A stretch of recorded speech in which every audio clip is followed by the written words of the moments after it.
সকলকে জানাই শুভ দুপুর।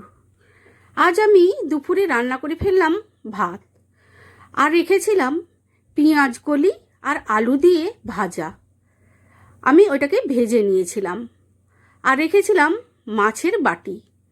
মাছটাকে পেঁয়াজ দিয়ে, লঙ্কা দিয়ে, শুকনো লঙ্কা দিয়ে আমি বাটি বানিয়েছিলাম।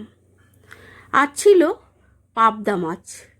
পাবদা মাছটা আমি ভাজা রেখেছি, আর কিছু ঝালও করেছি। সেই ভাজাটা আমি দিয়ে দিলাম। আর ঝালটা করেছিলাম আমি সর্ষে দিয়ে, টক দই দিয়ে আমি ঝালটা বানিয়েছিলাম। আর কাঁচা লঙ্কাও দিয়েছিলাম, সেটাও আমি দিয়ে দিলাম। আর রেখেছিলাম টমেটোর চাটনি। টমেটোর চাটনিটা আমি আম আদা দিয়ে বানিয়েছি।